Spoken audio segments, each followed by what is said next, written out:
Hi, അസ്സലാമു അലൈക്കും. ഞാനൊരു പ്രധാനപ്പെട്ട കാര്യം പറയാനാണ് ഈ വീഡിയോ ചെയ്യുന്നത്. ഞാൻ കുറേ ക്വസ്റ്റ്യൻസ് കണ്ടു, എനിക്ക് പേഴ്സണൽ മെസ്സേജ് ആയിട്ടും കമൻ്റ് ആയിട്ടും ഒക്കെ കണ്ടു. എന്ത് പറ്റി, എനിക്ക് പഴയൊരു ഉഷാറൊന്നും ഇല്ലല്ലോ. Hello, Jasmin Gabri issue. വീണ്ടും വീണ്ടും ജാസ്മിൻ എയറിൽ നിന്ന് എയറിലോട്ട് പൊക്കോണ്ടിരിക്കുകയാണ്. ഗബ്രി ജാസ്മിൻ ഇഷ്യൂ ഓൾറെഡി എല്ലാവരും അറിഞ്ഞതാണ്. പലരും വീഡിയോ ചെയ്തിട്ടുണ്ട്, ആ കൂട്ടത്തിൽ ഞാനും ഇതിനെക്കുറിച്ച് വീഡിയോ ചെയ്തിട്ടുണ്ട്. ചിലപ്പോൾ ശരിക്കും ഇവർ തമ്മിൽ എന്തെങ്കിലും ഇഷ്യൂ കാണാം, അതല്ലെങ്കിൽ ഇവരുടെ ഒരു ഷോർട്ട് ഫിലിം 2-3 ആൽബം ഒക്കെ ഇറങ്ങിയിട്ടുണ്ട്. അതിന്റെ ഒരു ഹൈപ്പിന് അല്ലെങ്കിൽ ഒരു പ്രൊമോഷൻ, അതല്ലെങ്കിൽ റീച്ച് കിട്ടാൻ വേണ്ടിയിട്ട് ഇവർ നടത്തിയ ഒരു നാടകം.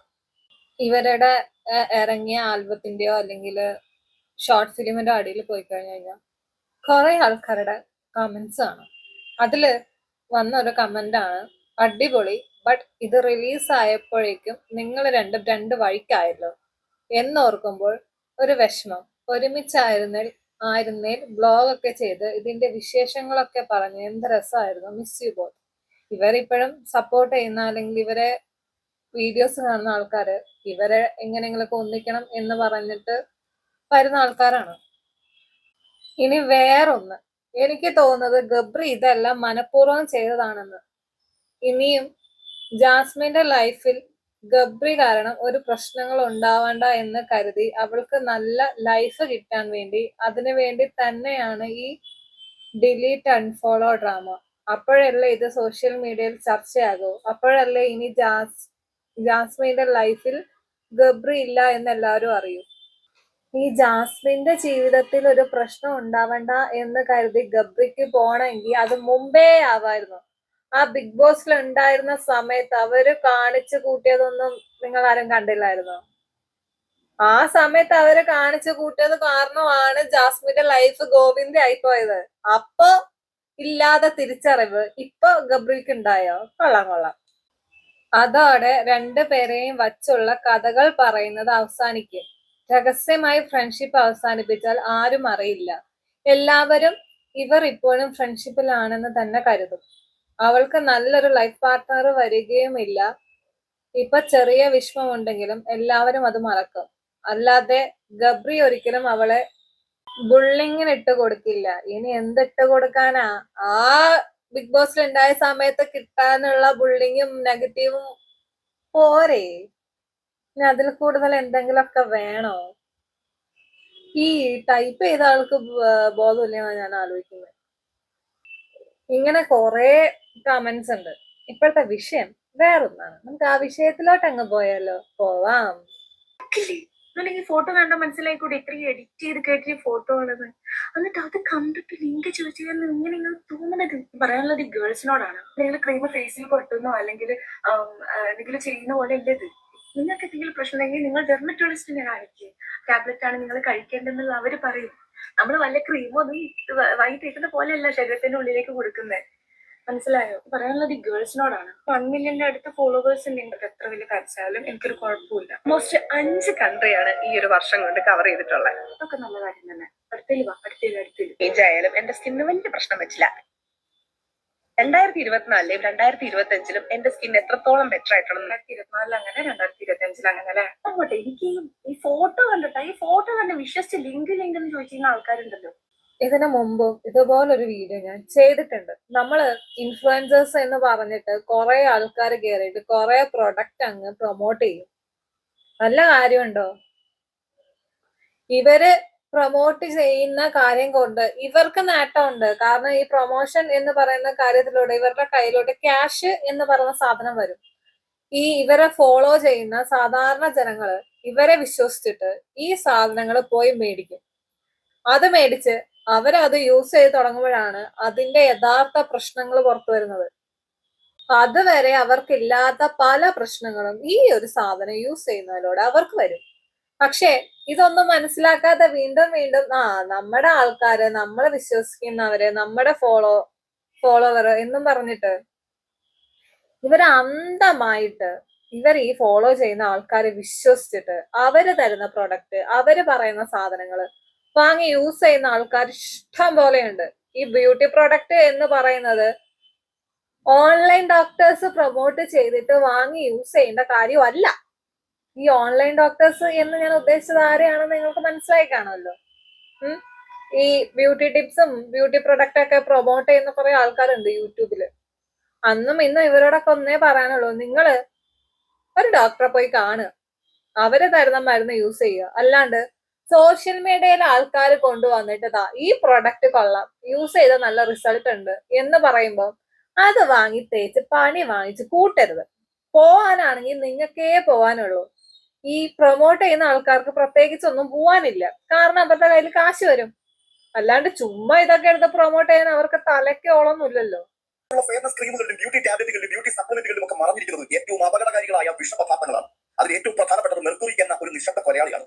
പല ഫെയർനെസ് ബ്രൈറ്റനിങ് ക്രീമുകളിലും മെർക്കുറി എന്ന ഹെവി മെറ്റൽ കണ്ടെത്തിയിട്ടുണ്ട്. ഈ മെർക്കുറി എന്ന് പറയുന്ന സംഗതി നമ്മുടെ സ്കിന്നിന്റെ നാച്ചുറൽ പിഗ്മെന്റ് ആയ മെലാനിനെ സപ്രസ് ചെയ്യും. അതിനാൽ സ്കിന്ന് പെട്ടെന്ന് വൈറ്റ് ആവും. പക്ഷേ ഇതിന്റെ പരിണിത ഫലം എന്താണെന്ന് എത്ര പേർ ചിന്തിച്ചിട്ടുണ്ട് അല്ലെങ്കിൽ പഠിച്ചിട്ടുണ്ട്? ഇതുകൊണ്ടുണ്ടാകുന്ന പ്രധാനപ്പെട്ട പ്രശ്നം കിഡ്നി ഡാമേജ് ഉണ്ടാവും, നെർവ് സിസ്റ്റം ഡാമേജ് ആണ്, മെമ്മറി ലോസ് ഉണ്ടാവും, മൂഡ് ഡിസോർഡേഴ്സ് ഉണ്ടാകും, long term major health issues ഒക്കെ ഉണ്ടാവും. ഇതൊക്കെ ആരോട് പറയാൻ, ആര് കേൾക്കാൻ? ഇവിടുത്തെ ഏറ്റവും ഭയാനകമായ ഒരു കാര്യമുണ്ട്. ഈ മെർക്കുറി എന്ന സാധനം ഉണ്ടല്ലോ, ഇത് പലപ്പോഴും ലേബലിൽ എഴുതിയിട്ടുണ്ടാവില്ല. അഥവാ ഉണ്ടെങ്കിൽ തന്നെ അത് പെട്ടെന്ന് ആർക്കും മനസ്സിലാക്കാത്ത വിധത്തിൽ മറ്റു ചില പേരുകളിലാണ് പറയപ്പെടുന്നത്. കാരോമൽ, മെർക്കുറസ് ക്ലോറൈഡ്, മെർക്കുറി സാൾട്ട് ഇങ്ങനെയൊക്കെ ആയിരിക്കും എഴുതി വെക്കുക. ഇതൊക്കെ അറിയാവുന്ന ആൾക്കാർക്കല്ലേ ഇതിന്റെ അപകടത്തെക്കുറിച്ച് മനസ്സിലാവുകയുള്ളൂ. അടുത്തത് അതുപോലെ തന്നെ മാരകമായ മറ്റൊരു വിഷപദാർത്ഥമാണ് ഹൈഡ്രോക്ലോയിനോൺ. ഇത് ഒരു സ്ലോ പോയിസൺ ആണ്. പല രാജ്യങ്ങളിൽ ബാൻ ചെയ്ത സ്കിൻ ബ്ലീച്ചിങ് കെമിക്കലാണ്. ഇത് ഉപയോഗിക്കുന്നതിലൂടെ ചില ആഴ്ചകൾ കഴിയുമ്പോഴേക്കും സ്കിൻ ബേണി, റെഡ്നെസ്, പെർമനന്റ് ബ്ലാക്ക് പാച്ചസ് ഇതൊക്കെ ഉണ്ടാകാൻ സാധ്യതയുണ്ട്. കൂടാതെ സൺ സെൻസിറ്റിവിറ്റി എക്സ്ട്രീമായി കൂടുകയും ചെയ്യും. പക്ഷേ ഇത് ഉപയോഗിച്ച് തുടങ്ങുമ്പോൾ തുടക്കത്തിൽ ഇത് സൂപ്പർ ആയിട്ട് തോന്നും, സ്കിന്ന് നല്ല ഫെയർ ആയിട്ട് മാറും. എന്നാൽ കുറച്ചു നാൾ കഴിയുമ്പോഴാണ് പണി കിട്ടി തുടങ്ങിയത് നിങ്ങൾ അറിയുന്നത് പെർമനന്റ്ലി ഡാമേജ് ആയ ഒരു സ്കിൻ ആയിരിക്കും ആ സമയത്ത് അവശേഷിക്കുക. മറ്റൊരു വിഷപദാർത്ഥമുണ്ട് സ്റ്റിറോയിഡ്സ്. അതും നിങ്ങളുടെ സ്കിന്നിന് ഇൻസ്റ്റന്റ് ആയിട്ടുള്ള ഗ്ലോ കൊണ്ടുവരും. പക്ഷേ ചില നാളുകൾ കഴിയുമ്പോൾ ഈ പറഞ്ഞതുപോലെ തന്നെയുള്ള പ്രശ്നങ്ങൾ ഉണ്ടാകും, സ്കിന്ന് ഡാമേജ് ആകും. പല ഇൻസ്റ്റന്റ് ഗ്ലോ ക്രീംസിലും സ്റ്റിറോയിഡ് ചേർക്കുന്നുണ്ട്. സ്റ്റിറോയിഡ് എന്താ ചെയ്യുക എന്ന് ചോദിച്ചു കഴിഞ്ഞാൽ നിങ്ങളുടെ സ്കിന്നിൽ ഉണ്ടാകുന്ന ഇൻഫ്ലമേഷൻ അത് ടെമ്പററി ആയി റെഡ്യൂസ് ചെയ്യും. സ്കിന്ന് സ്മൂത്ത് ആയി തോന്നും. പക്ഷേ പതിവായി ഉപയോഗിച്ച് കഴിഞ്ഞാൽ പണി കിട്ടും. എന്ത് പണിയാണ് കിട്ടുക എന്ന് ചോദിച്ചാൽ അത് ഉപയോഗിച്ച് പണി കിട്ടിയിട്ടുള്ള ആൾക്കാർക്ക് പെട്ടെന്ന് ഓർമ്മ വരുവാൻ സാധ്യതയുണ്ട്. സ്കിന്ന് വളരെ തിന്നായിട്ട് തോന്നും, വെയിനുകളൊക്കെ അങ്ങനെ വിസിബിൾ ആയിട്ട് വരും. ഇത്രയും നാള് നമ്മൾ പുറമെ കാണാതിരുന്ന കുഞ്ഞു ഞരമ്പുകളൊക്കെ ഉണ്ടല്ലോ, അതൊക്കെ മുഖത്ത് ഇങ്ങനെ നിഴലിച്ച് നിൽക്കുന്നത് കാണാൻ കഴിയും. പിമ്പിൾസ് എക്സ്പ്ലോർ ചെയ്യും, ഫംഗൽ ഇൻഫെക്ഷൻസ്, ഹോർമോണൽ ഇംബാലൻസ് ഇവയെല്ലാം വെളിപ്പെട്ട് തുടങ്ങും. നിങ്ങൾക്കറിയാമോ ഈ ഡെർമറ്റോളജിസ്റ്റ് ഇന്ന് ഏറ്റവും കൂടുതൽ ട്രീറ്റ് ചെയ്യുന്നത് സോഷ്യൽ മീഡിയ ക്രീമുകൾ നശിപ്പിച്ച സ്കിന്നിനെയാണ് എന്നുള്ളത്? പണ്ടൊക്കെ പുറമെ പുരട്ടുന്ന ക്രീമുകളായിരുന്നു ഇറങ്ങിയിരുന്നെങ്കിൽ ഇന്ന് അതിനേക്കാൾ അപകടകാരികളായ മറ്റൊരു കൂട്ടം സംഭവങ്ങൾ വന്നിട്ടുണ്ട്. അതാണ് skin brightening supplements, beauty tablets. പരസ്യം കണ്ടുകൊണ്ട് നമ്മൾ ഡീറ്റെയിൽ ആയി പരിശോധിക്കുമ്പോൾ നാച്ചുറൽ, 100% ഹെർബൽ, ആയുർവേദിക് എന്നൊക്കെ എഴുതിയിട്ടുണ്ടാവും. പക്ഷേ ഇതിലേക്ക് ഉള്ളിൽ എന്താണ് ഉള്ളതെന്ന് നമുക്ക് ആർക്കും അറിയില്ല. പല സപ്ലിമെന്റ്സിലും excess vitamin A, heavy metals, hormone affecting compounds എന്നിവയൊക്കെ ഉള്ളടക്കം ചെയ്തിട്ടുണ്ടാവും. ഇതുകൊണ്ടുണ്ടാകുന്ന സൈഡ് എഫക്ട്സ് ലിവർ ഡാമേജ് ആകും, കിഡ്നി പ്രോബ്ലം ഉണ്ടാകും, ഹോർമോണൽ ഇംബാലൻസ് ഉണ്ടാകും, പീരിയഡ്സ് പ്രോബ്ലം ഉണ്ടാകും, ഹെയർ ഫോൾ ഉണ്ടാകും, മെന്റൽ ഹെൽത്ത് ഇഷ്യൂസ് ഉണ്ടാകും. അങ്ങനെ ഒട്ടനവധി പ്രശ്നങ്ങളാണ്.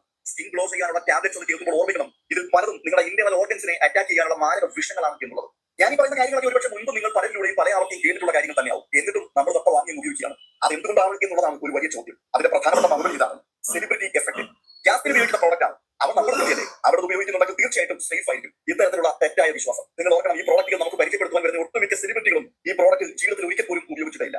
അവർ ഏർപ്പെട്ടിരിക്കുന്ന കരാർ പ്രകാരം ക്യാമറയുടെ മുമ്പിൽ അവർ അഭിനയിച്ച് കാണിക്കുന്നു, അത്ര മാത്രമേ ഉള്ളൂ. പക്ഷേ ഇത്രയും കണ്ടു കഴിയുമ്പോഴേക്കും ഈ താരാരാധന തലക്കി പിടിച്ച വെളുബോധവും ഇല്ലാത്ത ഫാൻസ് ഉടൻ തന്നെ ഓർഡർ ചെയ്യും, അതിനുവേണ്ടിയുള്ള ലിങ്ക് അന്വേഷിച്ചു തുടങ്ങും. ഒറ്റത്തവണ മാത്രമേ ഉപയോഗിച്ചിട്ടുള്ളൂ, ദേ നോക്ക് എന്നിൽ വന്നിരിക്കുന്ന വ്യത്യാസം കണ്ടില്ലേ എന്ന് സെലിബ്രിറ്റി പറയുമ്പോൾ തന്നെ ചിന്തിക്കണം. അങ്ങനെ ഒരു മാജിക് കാണിക്കുന്ന സാധനത്തിൽ അല്ലെങ്കിൽ ഒറ്റയാഴ്ച കൊണ്ട് ആൾ പാടെ മാറും എന്ന് പറയുന്ന ഒരു പ്രോഡക്റ്റിൽ ഒളിഞ്ഞിരിക്കുന്നത് മാരക വിഷയങ്ങളായിരിക്കും, അത് നിങ്ങളെ ഇല്ലായ്മ ചെയ്യുന്ന സാധനങ്ങളായിരിക്കും എന്ന്. പക്ഷേ ഇവിടെ പറയുന്ന ഈ ഇൻസ്റ്റന്റ് റിസൾട്ട് എന്നുള്ളത് അത് നമുക്ക് വളരെ ആശ്ചര്യമുള്ളതാക്കുന്ന ഒരു കാര്യമാണ്. അതിന്റെ കാരണം എന്താണെന്ന് ചോദിച്ചു കഴിഞ്ഞാൽ നമുക്ക് ഒട്ടും തന്നെ പേഷ്യൻസ് ഇല്ല. സ്ലോ ആയിട്ടുള്ള ഹെൽത്തി പ്രോസസ് അത് നമുക്ക് വേണ്ട, നമുക്ക് ഫാസ്റ്റ് ആയിട്ടുള്ള റിസൾട്ട് ആണ് വേണ്ടത്. അപ്പോൾ ഇത്തരത്തിലുള്ള ഇംപേഷ്യൻസ് ആണ് കോർപ്പറേറ്റുകളെ, ഈ മേഖലയിൽ വലിയ വലിയ കമ്പനികളെ പിടിച്ചു നിർത്തുവാൻ പ്രേരിപ്പിക്കുന്ന പ്രധാനപ്പെട്ട ഘടകം. ഒരു വിധത്തിൽ പറഞ്ഞാൽ അവർ നമ്മുടെ മേൽ ഒരു ഫെയർനെസ് പ്രഷർ നാം പോലും അറിയാതെ അടിച്ചേൽപ്പിക്കുകയാണ്.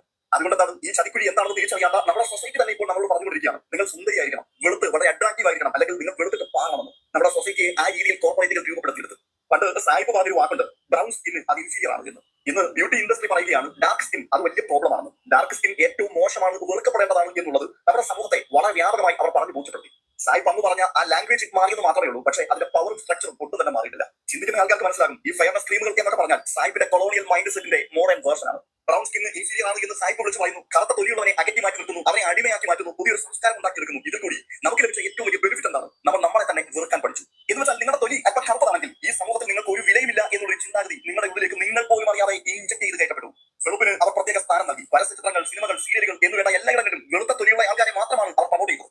കറുത്ത നിറമുള്ള ബ്രൗൺ സ്കിന്നുള്ള ആൾക്കാർ ഇൻഡസ്ട്രിയുടെ 7 അയലത്ത് പോലും എത്തുവാൻ അവർ സമ്മതിച്ചില്ല. എന്ന് വെച്ചാൽ സായി പഠിച്ചേൽപ്പിച്ചിട്ട് പോയ ആശയങ്ങൾ അത് എത്ര ഭീകരമായിരുന്നു. ജനങ്ങളുടെ ഉള്ളിലേക്ക് അത് ക്യാൻസർ പോലെയാണ് പറന്നു കയറിയത്.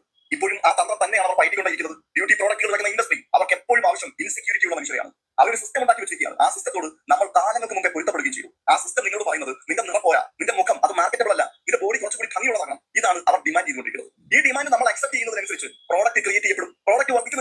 അവർക്ക് പ്രോഫിറ്റ് ഉണ്ടാവും, മറുവശത്ത് ഉപഭോക്താവ് മാരക രോഗത്തിന് അടിമയാവും. രോഗികളെ തേടി വൻ കോർപ്പറേറ്റുകളായ മരുന്ന് കമ്പനികൾ, ആശുപത്രികൾ അങ്ങനെ സദാസമയവും കാത്തിരിക്കുകയാണ്. അപ്പോൾ ഒരു വെടിക്ക് രണ്ട് പക്ഷി.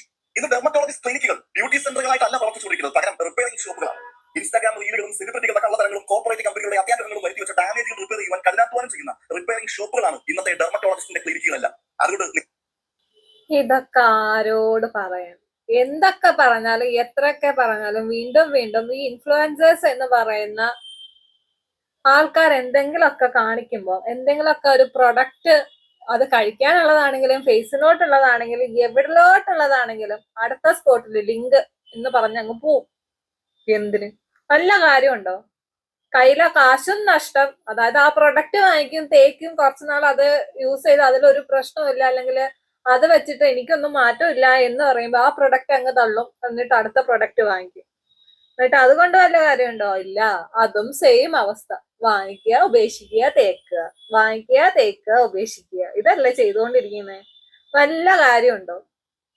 നമുക്ക് സ്വയം തോന്നണം, ഞാൻ ഇങ്ങനെയാണ്, എനിക്ക് ഇങ്ങനെ കൊള്ളാം, ഞാൻ ഇങ്ങനെയുള്ള, അല്ലെങ്കിൽ എന്റെ ഈ സ്കിന്നിൽ, അല്ലെങ്കിൽ എന്റെ ഈ ഫേസിൽ ഞാൻ ഭംഗിയുള്ള ആളാണ് എന്ന് തോന്നിക്കഴിഞ്ഞാൽ ഈ പറയുന്ന പ്രൊഡക്റ്റ് ഒന്നും യൂസ് ചെയ്യേണ്ട ആവശ്യം വരത്തില്ല. നമുക്ക് നമ്മളോട് തന്നെ ഒരു കോൺഫിഡൻസ് ഇല്ലാതിരിക്കുമ്പോഴാണ് കണ്ട ആൾക്കാർ എന്തെങ്കിലുമൊക്കെ പറയുമ്പോൾ എനിക്കത് യൂസ് ചെയ്യണം എന്നും പറഞ്ഞ് ചാടിപ്പോയി വാങ്ങിച്ച് അതൊക്കെ വാരി തേച്ച് ഫേസിനെ ഇല്ലാണ്ടാക്കുന്നത്. നിങ്ങൾക്ക് നിങ്ങളോട് തന്നെ ഒരു കോൺഫിഡൻസ് ഉണ്ടെങ്കിൽ തീർന്നു. ഞാൻ ഇങ്ങനെയാണ്, എനിക്ക് ഇങ്ങനെ മതി. അത് ആൾക്കാരെ വിചാരിക്കത്തില്ല. നിങ്ങൾ ആദ്യം നിങ്ങളിൽ ഒരു കോൺഫിഡൻസ് ഉണ്ടാക്കിയെടുക്കും, അത് മാത്രം മതി. ശരി എന്നാ.